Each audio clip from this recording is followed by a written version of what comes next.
My BIL tried to be the man of the house while my husband was deployed. I made sure he learned his place. Ryan left for his third deployment 6 months ago, 12-month tour. Before he left, his mother, Helen, called. Derek needs a place to stay. His divorce is messy. Since Ryan won't be there, Derek can help with the house. A man around will be good for security. I didn't need security. I'm a former Marine myself. Did 2 tours in Afghanistan before getting out to start our family. But Helen insisted, and Ryan thought it would make his mom happy. Derek moved into our garage apartment the week after Ryan deployed. The first week was fine. He kept to himself, went to work, and came home late. Then he started inserting himself. The garbage goes out on Tuesday nights, not Wednesday mornings, he announced, moving my cans. Ryan always did it at night. I prefer mornings, I said. He moved them anyway. Next came the lawn. I'd hired a service since Ryan left. Derek canceled it. Waste of money. I'll do it. But he only mowed when he felt like it, letting it grow too long, making the HOA send warnings. You're making Ryan look bad, he said, as if the warnings weren't his fault. Then the groceries. I'd come home to find my fridge reorganized. Vegetables go in the crisper, not on the shelf, he'd lecture. And why are you buying name brand? The store brand is cheaper. Ryan wouldn't waste money like this. The bills were next. He started collecting mail, opening anything that looked official. Just making sure nothing important gets missed, he said. You know how women can be with finances. I'm an accountant. I manage $3 million in assets for my firm. But sure, I needed Derek to explain electricity bills. 2 months in, things escalated. I came home to find him in Ryan's office on Ryan's computer, just organizing files, he said. Ryan asked me to keep an eye on things. Ryan did not ask that. I called Ryan that night on video chat, told him about Derek. Ryan was furious but stuck overseas. I'll talk to him, he promised. But Derek didn't have international calls set up, so Ryan called Helen instead. Asking her to talk to Derek, Helen called me instead. Don't be difficult, she said. Derek's helping you. A woman alone needs guidance. Ryan would want his brother protecting you. Protecting. That's what she called it. 3 months in, our neighbor Joan mentioned something odd. Your brother-in-law is very devoted, and it told us at the block party he's basically running 2 households now. Said you're struggling without Ryan, that he's had to take over everything. I hadn't been invited to the block party. Derek went alone, apparently as the man of the house. 4 months in, I discovered Derek had been telling people more than that. My friend Riza worked at the same construction company as Derek. Girl, you need to know what he's saying, she told me over coffee. He's telling everyone you're falling apart, that you cry yourself to sleep. He has to manage your money because you're too emotional to handle it. He actually said you're lucky he moved in or you'd have lost the house by now. But the worst part? He's also hinting that you're getting too attached to him, that he has to be careful not to lead you on because you're vulnerable and confused without Ryan. I wanted to destroy him then, but I waited. Patience is everything. Month 5, Derek crossed the final line. I came home to find him with a locksmith, changing the locks on the main house. Not the garage apartment, the main house. My house. What are you doing? I demanded. Upgrading security, he said. As the man in charge while Ryan's gone, I need access to everything. Don't worry, I'll give you a key. Give me a key. To my own house. The locksmith looked uncomfortable. Ma'am, is this your property? Yes, I said. And this man is a tenant in the garage. He has no authority here. Derek laughed. I'm not a tenant. I'm family. I'm the acting head of household. That's when I smiled. Perfect, then you won't mind the household meeting I've called for tonight. Derek looked confused but shrugged. Whatever makes you feel involved. That evening I invited Helen, Ryan's other brother Paul, his sister Lisa, and Derek's ex-wife Tanya. Yes, Tanya. We'd become friends. Derek had no idea. Everyone gathered in my living room. Derek sat in Ryan's chair like he owned it. Thanks for coming, I began. I wanted to discuss the household situation while Ryan's deployed. Helen nodded approvingly. Good idea. Derek's been doing so much. He has, I agreed. In fact, he's been so involved I thought everyone should know exactly what he's been up to. I pulled out my laptop. I opened the laptop and connected it to the TV mounted on the wall. Derek shifted in Ryan's chair, still looking relaxed. Helen sat forward, ready to hear about all the helpful things her son had been doing. The first slide appeared on the screen, a spreadsheet filled with dates, times, and specific incidents. Column headers read, date, violation, evidence type, and impact. The first entry showed the garbage cans incident from week 2, complete with a photo timestamp. Derek's name appeared next to each row. I watched his face as he scanned the screen. His smirk faded when he reached the entries about the text messages. Screenshots showed his exact words to 3 different neighbors. The messages painted me as incompetent and emotional. One message claimed I called him crying about bills I couldn't understand. Another said I begged him to take over the lawn care because I was too overwhelmed. All lies, all documented. Helen started to speak, but I clicked to the next slide. Ring doorbell footage filled the screen. The timestamp showed last Tuesday afternoon. Derek walked up to my front porch, checked over his shoulder, then opened the mailbox. He pulled out a stack of letters and flipped through them. 3 envelopes went into his jacket pocket. The rest he carried inside. The next clip showed him coming back out 20 minutes later. He walked directly to the recycling bin and dropped something inside. I'd retrieved those letters from the recycling later that day. 2 were from my bank. 1 was a personal letter from my sister, all addressed to me, all opened by Derek. Paul leaned forward in his seat. His jaw tightened as he watched his brother casually steal my mail. Lisa pulled out her phone without saying anything. Tanya spoke up from her spot near the window. She'd been quiet until now, just watching Derek squirm. Her voice came out steady and calm. She'd seen all this before. She told everyone that Derek did the same things during their marriage. He insisted on opening all the mail, even letters from her family. He reorganized the kitchen without asking, then got angry when she couldn't find anything. He canceled her gym membership and told people she was wasting money on vanity. He controlled every household decision by claiming he knew better. When she pushed back, he told her family she was being difficult and emotional. The pattern was identical. I clicked to the next slide. Documentation of the lawn service cancellation appeared. The email Derek sent to the company came from my email account. He'd accessed my computer while I was at work. The cancellation notice was dated 3 weeks after Ryan deployed. Below that, I'd included the HOA violation notices. 4 warnings over 2 months about grass height exceeding community standards. Each notice addressed to me as the homeowner. At the bottom of the slide, photos showed the overgrown lawn at various stages. The final photo showed Derek mowing, but only the front yard, leaving the back completely untouched. Lisa's fingers moved across her phone screen. She was taking notes, her lawyer brain recognizing deliberate sabotage. The lawn service had cost $120 monthly. The HOA fines totaled $350. Derek's selective maintenance created problems he then blamed on me. The next slide showed text message screenshots between Derek and his co-workers. I'd gotten these from Riza, who'd been disturbed enough to forward them to me. The messages were explicit. Derek wrote that he was teaching me my place. Another message said he was showing me what a real man does around the house. A third claimed I needed to learn that women can't handle things without male guidance. He'd written that Ryan asked him to straighten me out while he was deployed. That last part was a complete lie. Helen's face went pale as she read her son's words. Her hand moved to her mouth. This wasn't helping. This was a systematic campaign to undermine me in my own home. The evidence kept mounting. I pulled up Joan's written statement next. She'd provided a detailed account of the block party from last month. Derek had introduced himself as the man of the house. He told neighbors I was having trouble adjusting to Ryan's absence. He claimed I had emotional breakdowns at night. He said he had to take over the bills because I was too upset to handle them properly. Joan wrote that she found it strange because she'd seen me leaving for work every morning, always professional and composed. She'd also noticed I was never invited to these neighborhood events that Derek attended alone. Paul turned to look directly at Derek. He asked if Derek actually said those things to the neighbors. Derek opened his mouth, but nothing came out. His silence confirmed everything. The confident posture he'd held at the start of the meeting was gone. He slouched in Ryan's chair, no longer meeting anyone's eyes. Tanya added more context. She explained that Derek told similar lies about her to her own family during their marriage. He isolated her from her support systems by painting her as unstable and irrational. Her own mother started questioning her competence because of Derek's constant stories. It's textbook controlling behavior. Tanya had been documenting his patterns since their separation. Her lawyer needed the evidence for the divorce proceedings. She recognized immediately what Derek was doing to me because she'd lived through the same treatment. The financial records came next. I'd prepared a comprehensive breakdown of every bill paid during Ryan's deployment: mortgage, utilities, insurance, property taxes, all paid on time. The account balances showed steady growth. I'd actually increased our savings by $800 monthly through careful budgeting.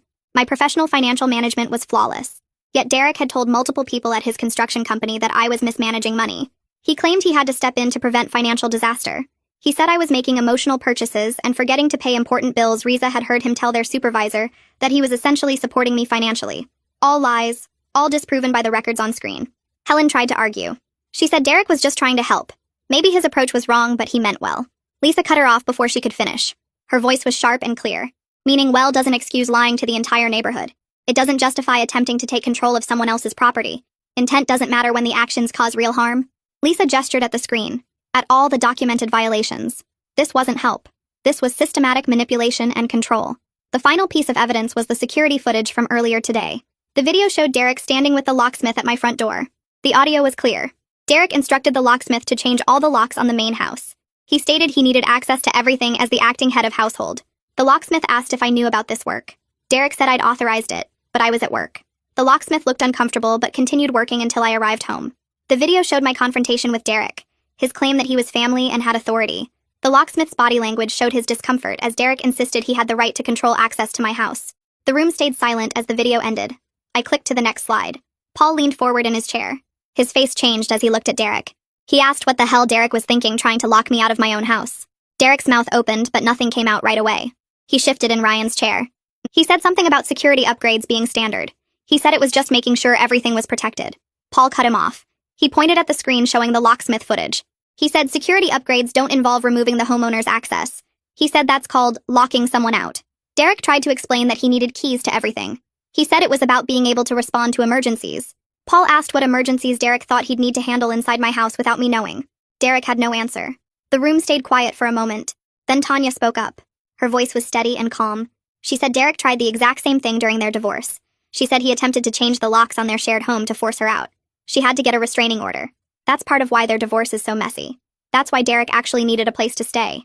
He couldn't stay in their old house because of the court order. Helen's face went pale. She looked at Tanya and then at Derek. She asked if that was true. Derek said Tanya was twisting things. He said their situation was different. Tanya shook her head. She said it was exactly the same pattern. She said Derek always needs to control the space around him. When he feels like he's losing control, he tries to take over physically. Changing locks, moving belongings, making decisions without permission. Helen tried to defend Derek again. She said he was just trying to help both times. She said maybe his approach was wrong, but his heart was in the right place. Lisa interrupted before Helen could finish. Her voice was sharp. She said meaning well, doesn't excuse lying to the entire neighborhood. It doesn't justify trying to take control of someone else's property. She said intent doesn't matter when the actions cause real harm. She gestured at the laptop screen. She said this wasn't help. This was systematic manipulation and control. Helen looked down at her hands. Her defense of Derek sounded weaker now. She was processing that her son had a documented pattern of this behavior across multiple relationships. I moved to the next slide. This one showed a compilation of statements Derek made to different people. The first was from his co-worker at the construction site. Derek told him I was getting attached, that I was confused and vulnerable without Ryan, that Derek had to be careful not to lead me on. The second statement was from a neighbor 3 doors down. Derek told her the same thing, that I was starting to depend on him too much emotionally. The third was from someone at the gym Derek went to. He said I was making things awkward by being too grateful for his help. The audacity of it landed in the room like a physical thing. Derek suggested I would be interested in him while my husband was deployed serving our country. Paul actually laughed. The sound was harsh and disbelieving. He looked at Derek and then at me. He said, "Let me get this straight." He said I'm a former Marine who clearly has my life together. He said Derek is a divorced guy living in someone's garage. He asked how Derek thought anyone would believe I was the one making advances. The absurdity of Derek positioning himself as the one fending off advances became crystal clear. Lisa was shaking her head. Helen looked sick. Tanya nodded slowly like she'd been waiting for this. She said Derek made similar claims during their marriage. He would suggest other women were interested in him. He'd hint that co-workers or neighbors found him attractive. It made Tanya feel insecure. It made her feel like she should be grateful Derek stayed with her. She said it's a manipulation tactic. It's designed to make the woman feel off balance. It elevates Derek's importance and keeps women questioning themselves. I clicked to the final piece of evidence. This was an audio recording from this afternoon I'd set my phone to record before I left for work. The locksmith's voice came through clearly. He asked Derek if the homeowner knew about this work. Derek's response was recorded perfectly. He said Ryan left him in charge. He said I was having trouble accepting male authority. He said that's why he needed his own keys to everything. The locksmith sounded uncomfortable. He asked again if I'd authorized the lock changes. Derek said yes, but I was at work. The locksmith said he usually liked to confirm directly with the property owner. Derek got irritated. He said he was family, and that should be enough. The recording ended. Helen made a sound like she'd been hit. She wasn't defending Derek anymore. Her face showed genuine distress. She was seeing the extent of his manipulation documented so thoroughly. She said she knew Derek could be controlling sometimes. She said she didn't realize how calculated it all was. She said she didn't understand it was this systematic. Lisa spoke up. Her lawyer voice was clear and firm. She said what Derek did constitutes harassment. She said it's trespassing on authority he doesn't have. She said it's possibly illegal interference with my property rights. She said she's concerned about the legal implications. She's also concerned about the family dynamics that enabled this situation. She looked at Helen when she said that last part. Paul turned to face Derek directly. He said Derek lied to their mother to gain access to my home. He said Derek then systematically tried to take control while Ryan was deployed and couldn't defend his wife or property. Derek tried to justify his actions. He said he was just being a good brother. He said he was doing what Ryan would have wanted. Paul dismantled each excuse. He said Ryan wanted his wife's home respected. He said Ryan wanted his family to support me, not undermine me. He said Derek used Ryan's absence to play out some fantasy of being in charge. Derek's attempts to explain sounded increasingly pathetic. Each word made him look smaller. I turned my attention to Helen. She needed to understand this wasn't just about Derek's behavior. Her pressure put me in this position from the start. Ryan trusted his family to respect me and our home. That trust got broken within weeks of his deployment. Helen looked uncomfortable as I spoke. She shifted in her seat. Her hands twisted together in her lap. I kept my voice steady and calm. I explained how her insistence on Derek staying made Ryan feel obligated. He wanted to make his mother happy. He believed family would support me properly. Instead, Derek used that access to systematically undermine me. Helen's face showed she was starting to understand. The weight of her role in this situation settled on her shoulders. Tanya leaned forward. She looked directly at Helen. Her voice was firm, but not angry. She told Helen she tried to warn the family about Derek's controlling patterns during the divorce. Helen had dismissed those concerns completely. She called Tanya a bitter ex-wife just trying to cause problems. Tanya said maybe now Helen would believe these patterns were real and damaging. Helen's eyes filled with tears. She nodded slowly. The evidence was too clear to deny anymore. Helen turned to face me fully. Her apology came with genuine remorse in her voice. She admitted she prioritized Derek's needs over respecting my household and my ability to manage things. She said she made assumptions based on old ideas about gender roles. She thought Derek should naturally take charge with Ryan gone. She said a man should be in control. She realized now how wrong that thinking was. I managed fine before Derek arrived. I would have managed fine without his interference. Her assumptions caused real harm. Lisa spoke up next. Her lawyer voice cut through the emotional moment. She asked Derek what he expected to accomplish by systematically undermining me and spreading lies about my ability to handle things. Derek's response came slowly. His voice was quieter now. He talked about his divorce and how it made him feel like a failure.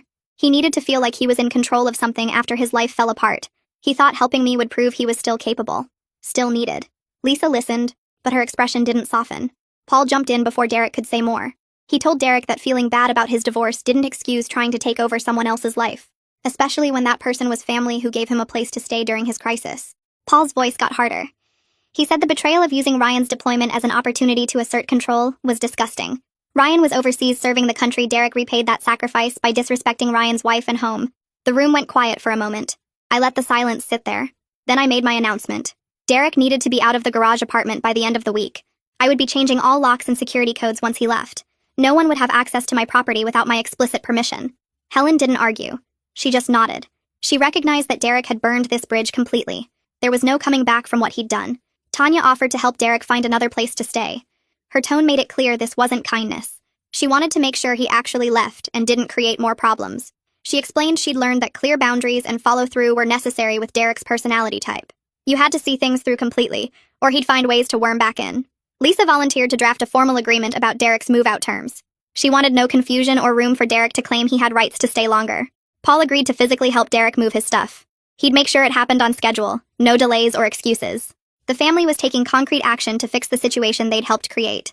Helen asked if she could help repair the damage Derek caused. She offered to contact neighbors and correct the false stories he spread about me. I appreciated the offer, but I told her I'd handle my own reputation. I could speak for myself, though she could certainly stop making excuses for Derek's behavior going forward. That would be the most helpful thing. Helen agreed. She said she would stop enabling him. Derek finally spoke up to defend himself. He claimed he was just trying to help. I was overreacting to normal family support.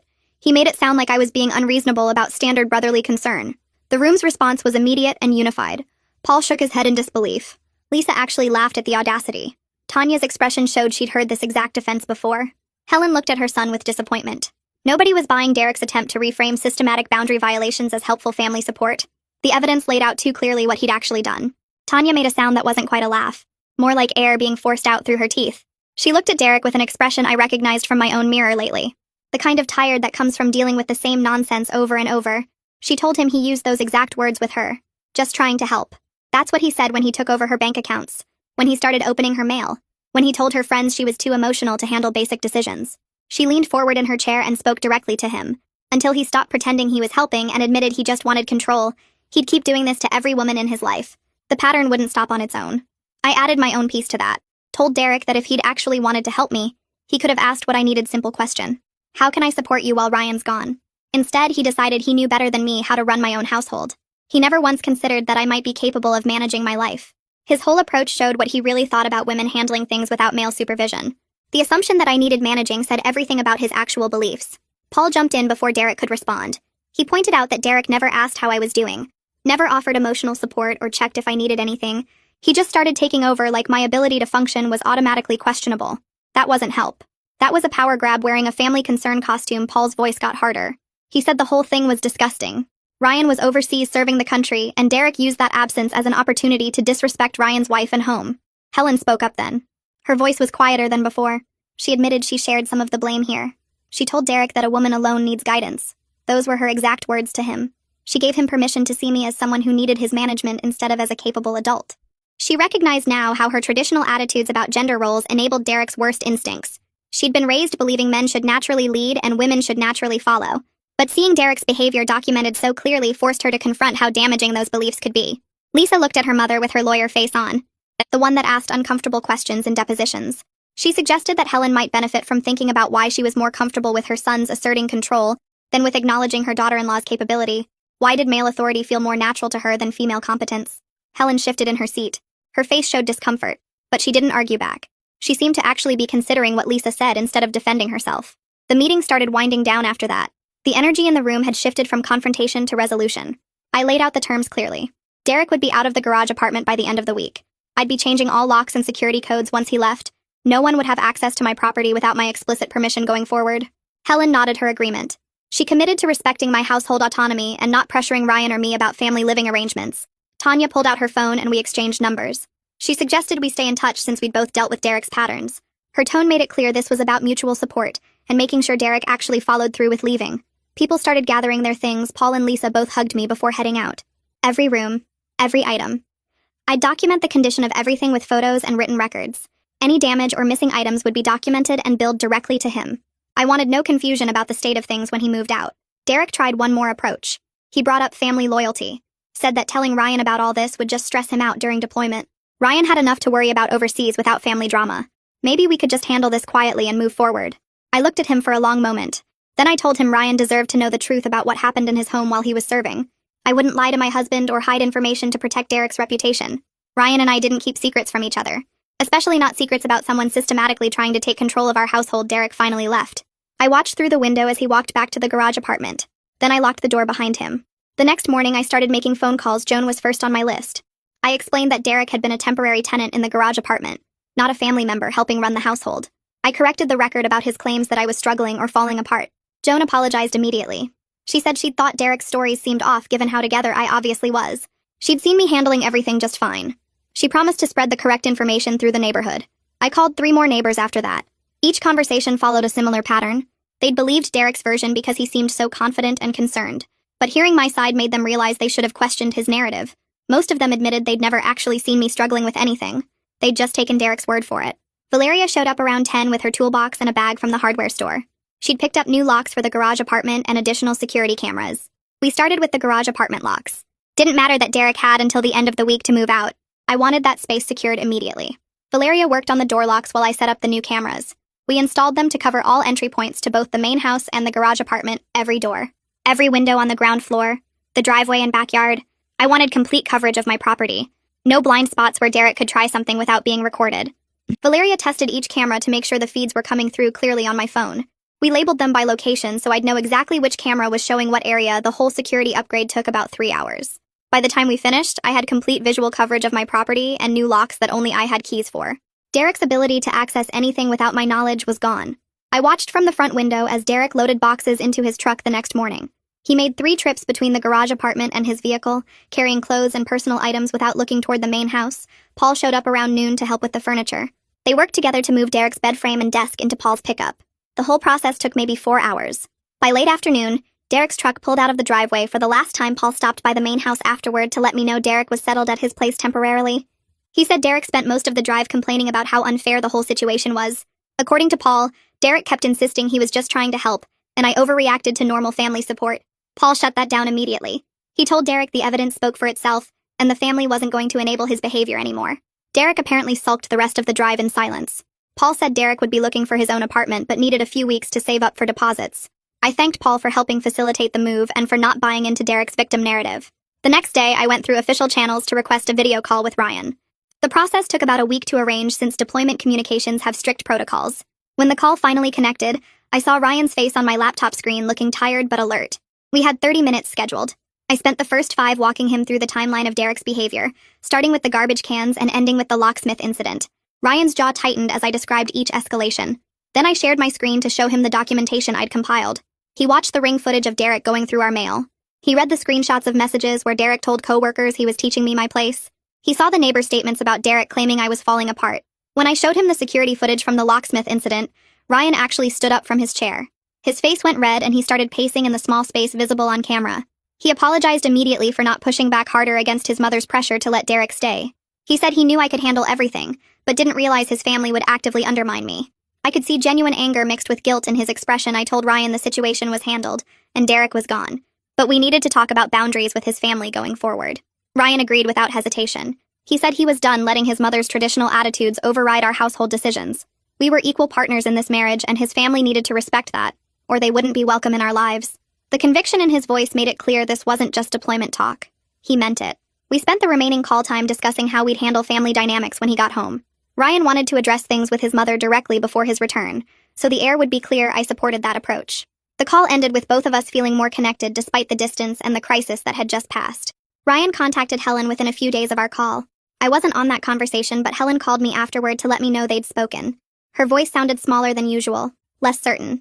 She said Ryan made his position very clear about respecting me as an equal partner in their marriage. She admitted she took his anger seriously because Ryan rarely got that direct with her. Helen seemed genuinely affected by the conversation, rather than just going through the motions. She told me she needed to think about some things regarding her attitudes about marriage and gender roles. I appreciated that she didn't make excuses or try to minimize what happened. Over the next few weeks, I focused on reclaiming my space and routine. The house felt different without Derek's constant presence and interference. I could put groceries away however I wanted, without finding them reorganized later. I could take the garbage out Wednesday mornings without someone moving the cans Tuesday night. The lawn service I rehired did their job on schedule without anyone canceling behind my back. Small things that shouldn't have mattered became noticeable in their absence.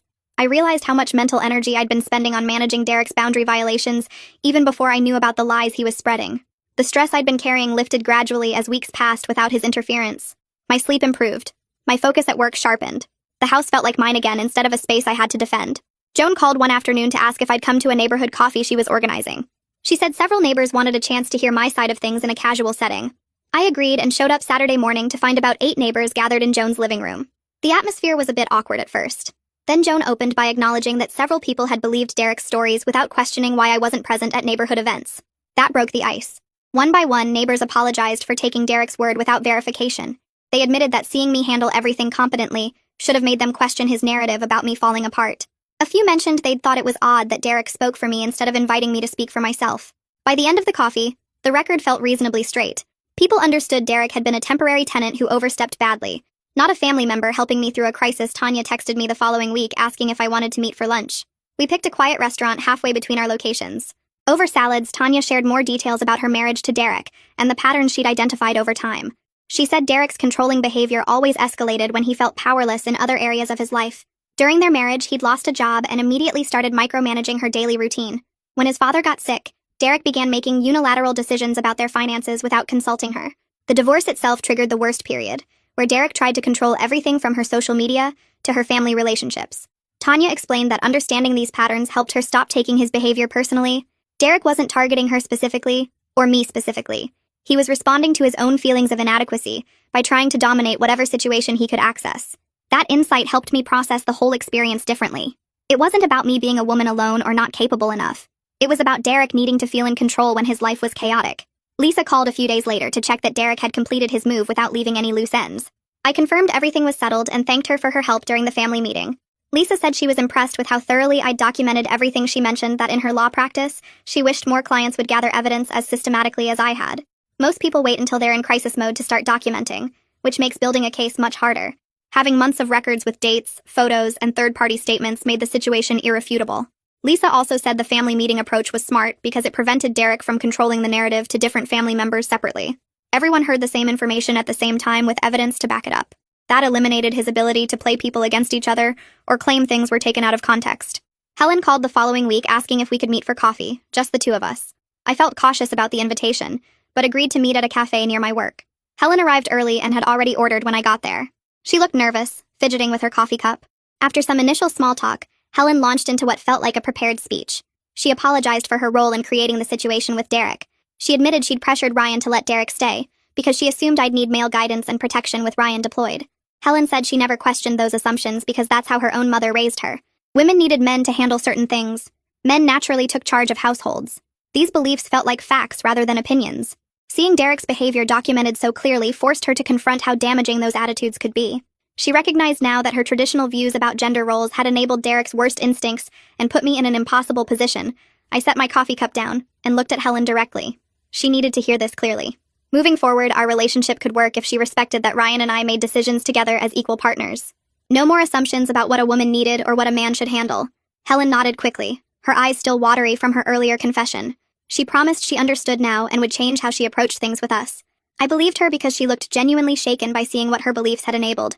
We finished our coffee with lighter conversation about work and Ryan's upcoming return.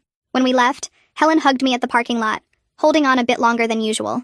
The next afternoon, Paul showed up at my door carrying a cardboard box. He set it on my porch and apologized before I could even invite him inside. The box held random items Derek had left behind in the garage apartment. A phone charger, some old magazines, a coffee mug with his construction company logo. Paul said he wanted to make sure Derek didn't have any excuse to come back and claim he needed to retrieve things. Then Paul apologized for his brother's behavior and for the family enabling Derek's worst tendencies for years. He admitted they'd made excuses for Derek since he was young, always explaining away his controlling nature as just being protective or traditional. Paul said he was done with that pattern and wouldn't defend Derek's behavior anymore. I thanked him for being honest and for helping make sure Derek actually moved out on schedule. Paul mentioned Derek was staying with him temporarily, but already complaining about having rules and boundaries in Paul's house. I almost laughed at that. Derek couldn't even handle basic respect for someone else's space when he was the guest. The next few months passed in a way that felt almost strange because of how peaceful everything was. I settled back into my routine without Derek's constant interference. Work projects moved forward smoothly without coming home to reorganized groceries or opened mail. The lawn service I rehired kept everything maintained exactly on schedule. No more HOA warnings. The house stayed organized how I wanted it. I could leave vegetables on the shelf instead of the crisper without someone lecturing me about proper food storage. My stress levels dropped so much that I noticed I was sleeping better and had more energy for everything. Ryan and I kept up our regular video calls, usually twice a week depending on his schedule and time zone differences. We talked about daily life, work situations, plans for when he returned. The conversations felt different now, stronger somehow. We were being completely honest about the Derek situation and what it showed us about family dynamics. Ryan admitted he'd always known his mom had old-fashioned views, but hadn't realized how much those attitudes could damage relationships. He promised that when he came home, we'd set clear boundaries with his family about respecting our household decisions. I told him about Helen's apology and how she seemed genuinely committed to changing. Ryan was glad to hear it, but said we'd still need to maintain boundaries and not just assume everything was fixed. Smart man. About 6 weeks after Derek moved out, Tanya texted me during my lunch break at work. She'd heard through mutual connections that Derek was dating someone new already. The woman worked at a restaurant near his construction sites. According to what Tanya heard, Derek was already showing controlling behaviors with her, telling her when to text him, questioning who she talked to at work, offering to help manage her schedule. Tanya said she was debating whether to reach out and warn the woman. She knew from experience that warnings about Derek usually weren't believed until someone lived through his patterns themselves. People thought you were just a bitter ex or jealous or overreacting. But Tanya felt guilty knowing another woman was walking into the same situation she'd escaped. I texted back suggesting Tanya focus on her own healing rather than trying to save Derek's new girlfriend. People generally had to learn these lessons themselves, as unfair as that seemed. Reaching out might backfire and make Tanya look like the problem instead of Derek. Tanya agreed after thinking about it. She said she'd be available if the woman eventually reached out for support, but she wouldn't force the issue. Sometimes the best thing you could do was step back and let people figure things out, even when you knew they were heading toward pain. 3 months after the confrontation at my house, Helen called to invite me to a family dinner. Just her, Paul, Lisa, and me. Ryan couldn't attend obviously since he was still deployed, but Helen wanted to get together anyway.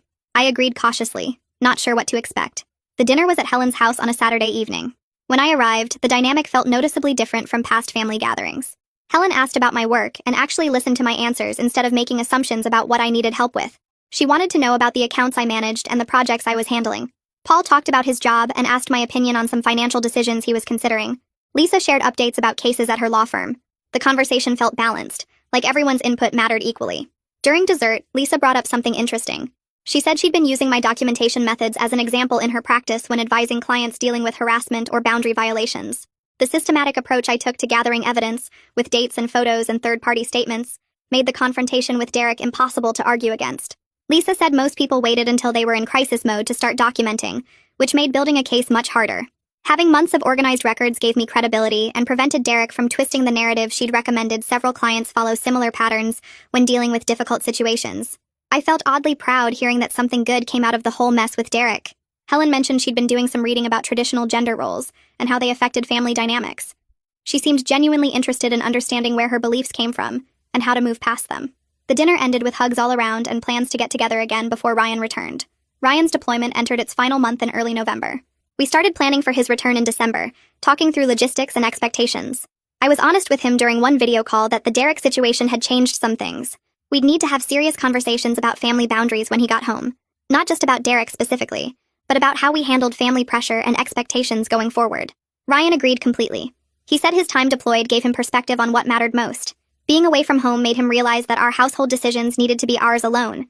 Without family interference or assumptions about who should handle what he promised, we'd sit down together when he returned and establish clear boundaries that we'd both enforce with his family. I believed him because I could see in his face during our video calls that he meant it. The deployment had been hard on both of us, but maybe some good would come from it too.